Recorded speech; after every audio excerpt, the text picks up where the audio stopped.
Buenas tardes tengan todos.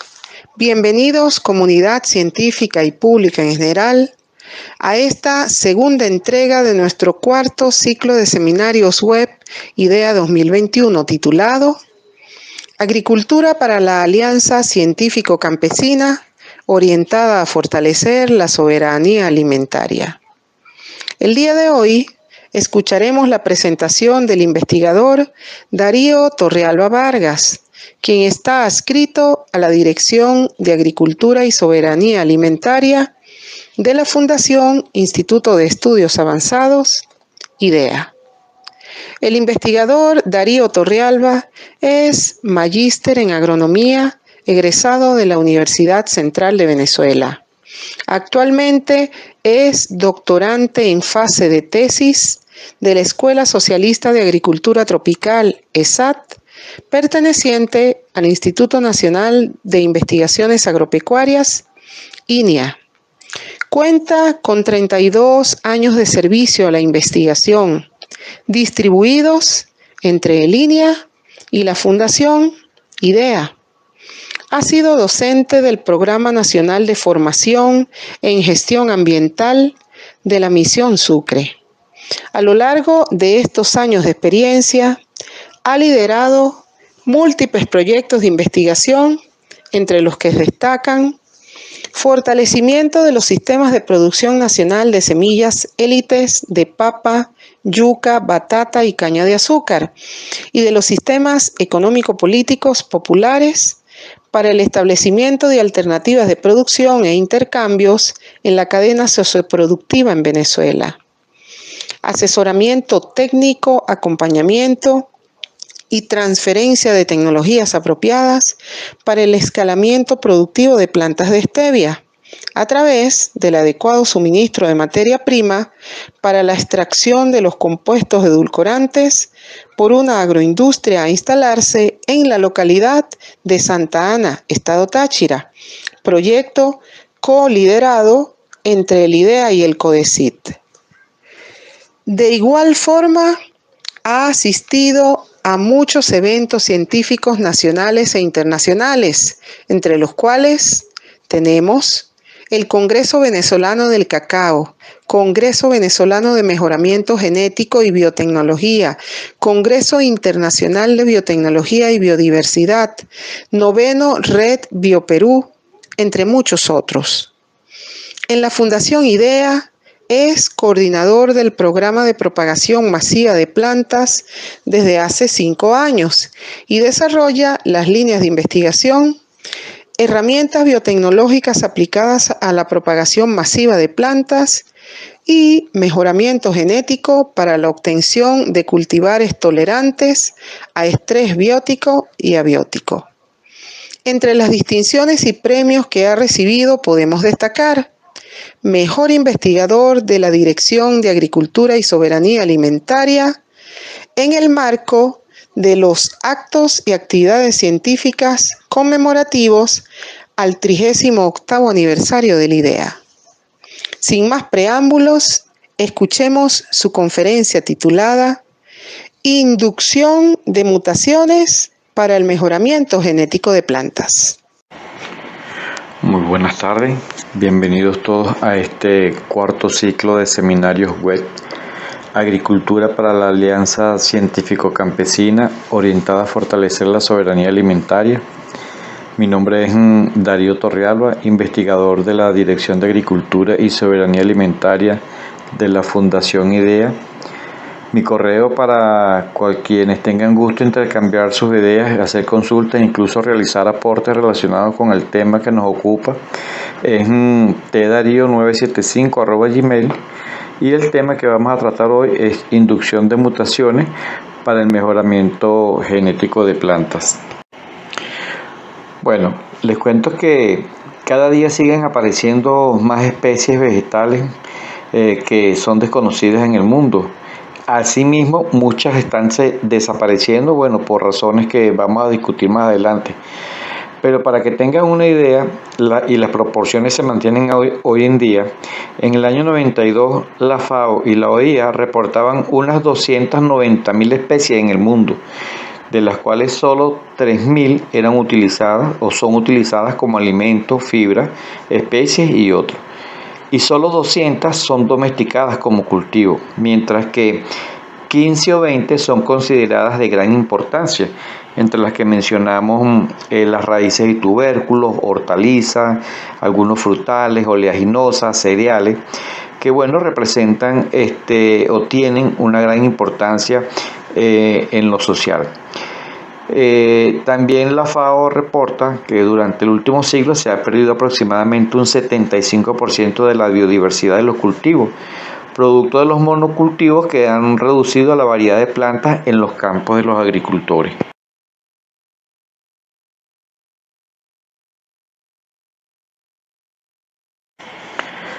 En un principio, el hombre inicia una larga carrera de domesticación de sus cultivos basados en condiciones ecológicas y agrícolas. En el rendimiento, el hombre observaba sus mazorcas, veía el número de semillas, el tamaño de su fruto, la coloración, la palatabilidad, el sabor, el olor, y en general también por la preferencia hacia algunos alimentos. Esto lo llevaba a seleccionar sus semillas o sus plantas para las próximas ciclos de siembra. Esto, en pocas palabras, entonces el hombre separaba las plantas malas de las buenas, las bonitas de las feas, e iba seleccionando sus propios materiales.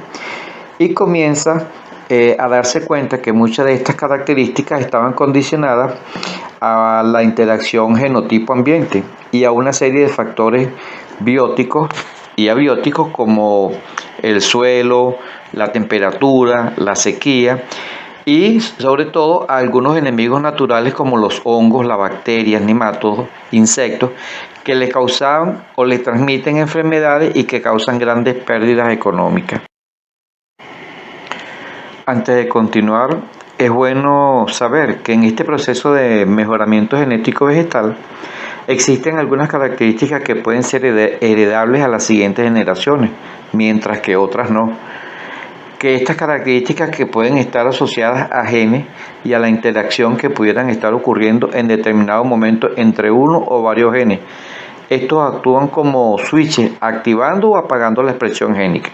Y que un gen no es más que la combinación de bases nucleotídicas, que las conocemos como adenina, guanina, citosina y timina, que se repiten millones de veces y conforman la estructura del ADN.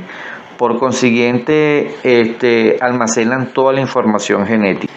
Es por ello que entonces manejar los conceptos básicos, como el mejoramiento genético de plantas, que no es más que la manipulación de la información genética para lograr que la apariencia o lo que conocemos como el fenotipo se desarrolle y produzca de forma aceptable en un ambiente determinado. O por ejemplo, conocer que una mutación no es más que un cambio al azar en la secuencia de los nucleótidos que le acabo de mencionar en la organización del ADN de un ser vivo, y no necesariamente que se transmita a la descendencia y que produzca una variación en la característica de este.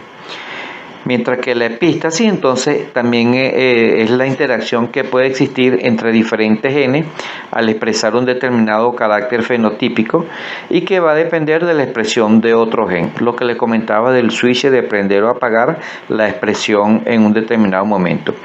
Y que podemos tener modificaciones en la expresión genética y que estas a veces no obedecen necesariamente a alteraciones en la secuencia del ADN y que pueden ser heredables. Estas son entonces modificaciones conocidas como epigenéticas.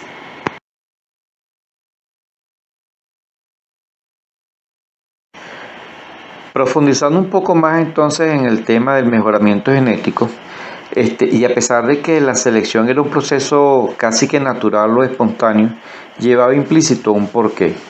Bueno, ese porqué estaba relacionado a la necesidad de producir mayor cantidad de alimentos en corto tiempo, de excelente calidad y a bajos costos, y sobre todo características relacionadas al cambio climático. En muchos de los casos también nos exigíamos requisitos tecnológicos, por ejemplo en el caso de maíz, que tuviésemos una mazorca a una altura media de la planta que permitiera la mecanización. Pero ¿cómo hacerlo?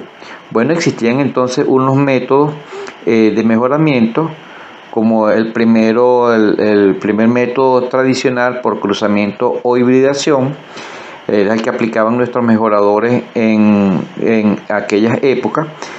En segundo lugar, la aplicación de mutaciones inducidas para inducir variabilidad, y estas pueden ser química o física, técnicas biotecnológicas o biotecnología moderna, a través de la ingeniería genética, y finalmente la edición génica. La aplicación de uno u otro método entonces va a depender de una serie de factores o elementos que finalmente influyen en la elección, como por ejemplo el conocimiento y manejo del cultivo a mejorar, la base genética de la cual se disponga, y de allí la importancia de los bancos de germoplasma, incluso la formación académica que pueda tener el investigador y su formación en determinadas áreas, así como la disponibilidad de recursos y equipos para la aplicación de los métodos modernos como la ingeniería genética y la edición génica, que requieren de un equipamiento sofisticado, de una serie de reactivos que no son comunes, y muchos de estos reactivos incluso hasta cancerígenos, pero que son muy efectivos en la aplicación de estos métodos.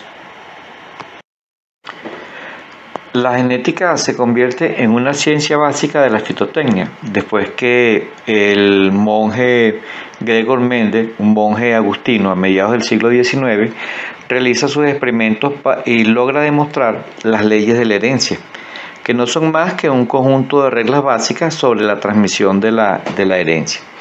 Para ello se vale entonces de la primera metodología que le explicaba hace un momento, que es el método tradicional o hibridación. Y la primera ley en el enunciado dice que es un principio de uniformidad. Dice que las líneas puras van a dar descendientes en la primera generación iguales en fenotipo y genotipo a uno de los progenitores dominantes. Mientras que la segunda ley entonces habla del principio de segregación, y con lo cual asegura que los alelos maternos y paternos se combinan en la siguiente generación F2, generando una variación con una proporción 3/4 a 1/4. Todo esto se ve muy fácil, pero viene la gran pregunta: ¿cómo hacemos con aquellos cultivos donde el primer método de hibridación se hace más engorroso, o se hace más lento o imposible, por llamarlo de alguna manera? Como por ejemplo el caso de caña de azúcar, las musáceas que incluyen topochos, plátanos y cambures, algunas raíces y tubérculos, donde la producción de semillas para realizar los cruces se convierte en un verdadero problema. ¿Cómo generar entonces la variabilidad y lograr mediante selección líneas promisorias con características deseadas? Esa es la gran pregunta. Entonces es allí cuando la inducción de mutaciones, la ingeniería genética y la edición génica entran en el terreno del mejoramiento genético vegetal. Pero bueno, hoy solo hablaremos de la inducción de mutaciones como herramienta biotecnológica para el mejoramiento genético vegetal. Ahora bien, ¿cómo inducimos las mutaciones? Bueno, existen métodos químicos mediante el uso de algunos reactivos como el etilmetanosulfonato, conocido como el EMS, o el sulfato de dietilo, DES, o compuestos nitrosos como el N-metil, N-nitrosourea. También podemos utilizar como inductores de mutaciones algunos herbicidas como el 2,4-D y el dicamba, que son del grupo de las auxinas y son potentes inductores de variación. Otra de las metodologías es el uso de agentes físicos o ionizantes, como el caso de los rayos X, que se vienen usando desde 1895. Y en la actualidad, más moderno ahora, el uso de rayos gamma o de neutrones, como el cobalto 60 y el cesio 137. Bueno, pero me faltaba definir un poco lo que es la radiación. y esta la podemos definir como la exposición de materia a energía radiante. Las ondas electromagnéticas tienen la característica de pasar a través del espacio, teniendo la habilidad de interaccionar con las moléculas que se encuentran en su camino. Uno de los aspectos a tomar en cuenta en la inducción de estas mutaciones es la dosimetría, la dosis letal 50, ¿no? que se conocía, en la especie con la cual se va a estar trabajando, el nivel de ploidía y la ontogenia, que no es más que el estado de juventud que puede representar el material vegetal. ¿Qué hemos hecho en el IDEA en ese sentido? Con el uso de mutaciones químicas hemos logrado a través del proyecto Mejora Genética de la Caña de Azúcar a estrés hídrico mediante selección in vitro, obtener mutantes con características de tolerancia a la sequía, utilizando el herbicida 2,4-D y la dicamba, que se los mencioné en la diapositiva anterior, y utilizando como agente de presión de selección el polietilenglicol 8000 en concentraciones de 5, 7,5 y 10% peso sobre volumen.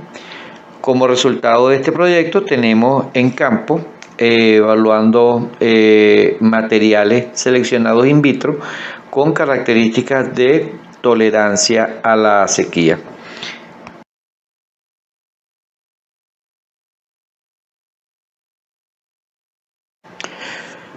Como estrategia de multiplicación in vitro y selección de plantas de caña de azúcar tolerantes al estrés hídrico, se siguió una metodología de selección de plantas madres susceptibles a la sequía de unos clones que presentan alto rendimiento en campo de las variedades Venezuela 78.1, Venezuela 84.8 y la Venezuela 99.236. Materiales que fueron seleccionados y llevados al laboratorio para la siembra in vitro a partir de desplantes de hojas meristemáticas.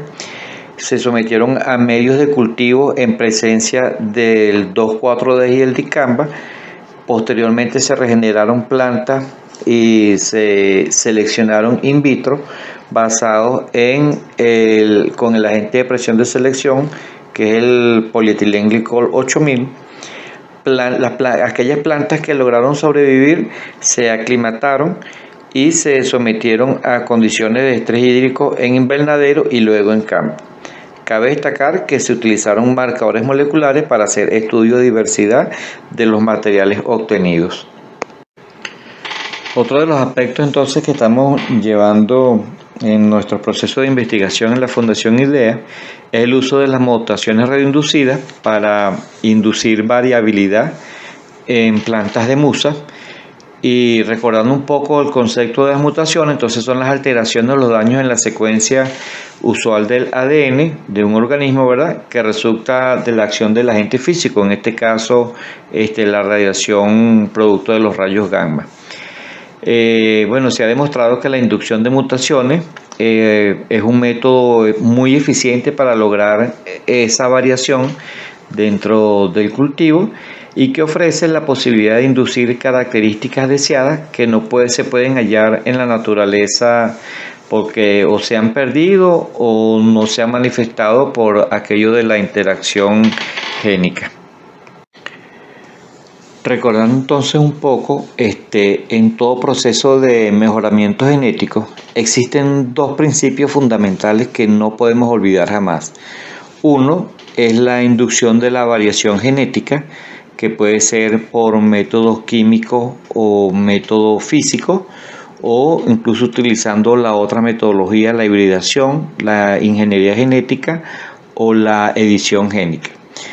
Y el otro principio es el principio de selección, que va dirigido a la característica que deseamos mejorar, bien sea resistencia a plagas o enfermedades, a estrés abiótico como a la sequía, por ejemplo, o a condiciones de suelo. y quizás también a características más de mayor impacto económico, como por ejemplo el rendimiento. A continuación les voy a mostrar unos datos de interés para el 2009, datos que hoy en día son exponencialmente mayores, ya que cada día se reportan o se registran en los bancos de información de la FAO y de la Organización Internacional de Energía Atómica nuevos materiales en diferentes cultivos, con diferentes países, con características agronómicas deseables, basadas en rendimiento, resistencia a plagas, enfermedades, a cambio climático, y están distribuidos en todo el mundo. En el año 2009 se reportaban unos 2.257 materiales en 59 países, de los cuales 1.142 materiales habían sido reportados en Asia, 844 en Europa, así sucesivamente. De esos, un 50% de los materiales se liberaron a partir de 1985. 1.700 pertenecen a cultivos de interés agrícola, es equivalente a un 75% de los materiales reportados.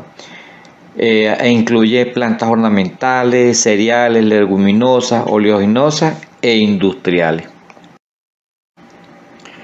Ahora bien, ¿qué estamos haciendo desde la IDEA con el uso de las mutaciones radioinducidas? Estamos iniciando un proyecto, una tesis de maestría titulada Determinación de la dosis letal 50 con radiación gamma en semillas y callos embriogénicos de arroz, Oryza sativa, para inducir variabilidad genética. Este proyecto apenas está comenzando. Sin embargo, hemos trabajado en proyecto ARCAL, denominado Apoyo al Mejoramiento Genético de Cultivos Subutilizados y otros cultivos importantes para el desarrollo agrícola sostenible en comunidades rurales. El proyecto es perteneciente a la Organización Internacional de Energía Atómica. Este proyecto generó a su vez una tesis doctoral denominada Tolerancia in vitro a Ralstonia solanacearum en mutantes radioinducidos de Musa AAA cultivar pineo gigante. Proyecto que se lleva en conjunto con investigadores del Instituto Nacional de Investigaciones Agrícolas y de la IDEA, con el apoyo de la OIEA. Con el apoyo del Instituto Venezolano de Investigaciones Científicas y su planta P-Gamma, nuestros materiales son sometidos a radiaciones gamma.